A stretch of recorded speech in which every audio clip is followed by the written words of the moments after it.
পোনপ্ৰথমে সমূহ ভক্তপন ৰাইজক আমি শ্ৰী শ্ৰী মা বাঘেশ্বৰী পীঠ পৰিচালনা সমিতিৰ ফালৰ পৰা আমি ধন্যবাদ জনাইছোঁ, তেখেতসকলক শলাগ লৈছোঁ।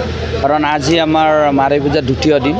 এই দ্বিতীয় দিনতো আমাৰ অসমৰ বিভিন্ন প্ৰান্তত উজনিৰ পৰা নামনিলৈ বহুত হাজাৰ হাজাৰ ভক্তপন ৰাইজে সমাগম হৈ ইয়াত মা দেৱীৰ চৰণত সেৱা লৈছে, আশীৰ্বাদ লৈছে। আমি সেই ভক্তপনসকলক ধন্যবাদ জনাইছোঁ। আমাৰ এই পূজাখন ঐতিহ্যমণ্ডিত, অৰ্থাৎ বাঘেশ্বৰী পীঠখন ঐতিহ্যমণ্ডিত এখন পীঠ। ইয়াতে মনসা পূজা এই 34তম মনসা পূজা, আৰু এই মনসা পূজা হয় আমাৰ বাঘেশ্বৰী পীঠ উন্নতিৰ লগতে আৰু অসমবাসী ৰাইজৰ মংগলাৰ্থে প্ৰতি বছৰে কৰি আহিছোঁ।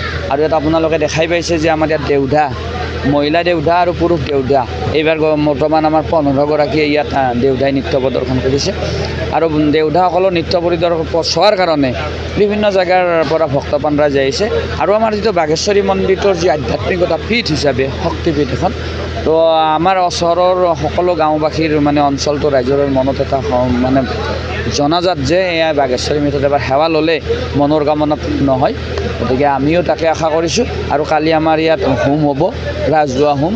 আশা ৰাখিছোঁ কাইলৈও সমূহ ভক্তপন ৰাইজৰ আজিতকৈ বেছি ভক্তপন ৰাইজৰ সমাগম হ'ব। আৰু আমি এই চেগতে সমূহ ভক্তপন ৰাইজক কাইলৈ হ'ব লগা পূজা ভাগতো আৰু হোম ভাগতো সকলোকে সহায় সহযোগিতা তথা আমি ইয়াত উপস্থিত হ'বলৈ আন্তৰিকতাৰে নিমন্ত্ৰণী সদায় আগবঢ়াইছোঁ।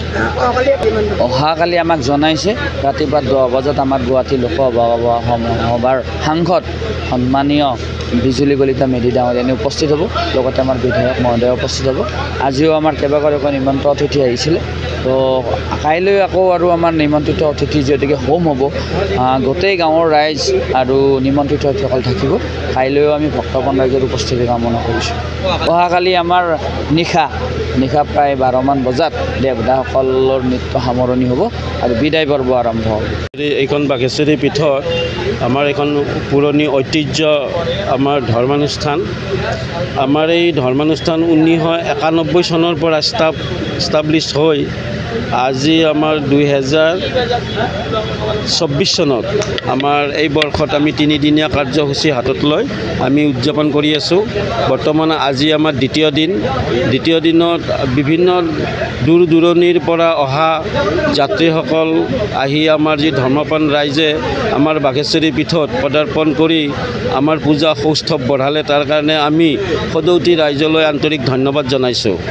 আমি আশা কৰিম অহাকালি আমাৰ তৃতীয় দিন অৰ্থাৎ অন্তিম দিন, অহাকালি আমাৰ পূজাৰ অন্তিম ভাগত আমি দূৰ দূৰণিৰ যাত্ৰীসকলক অনুৰোধ জনাইছোঁ যে সকলোৱে উপস্থিত হৈ আমাৰ এই ধৰ্মপ্ৰাণ ৰাইজসকলে আমাৰ এই অনুষ্ঠানটি সাফল্যমণ্ডিত কৰাৰ কাৰণে ৰাইজক মই অনুৰোধ জনাইছোঁ।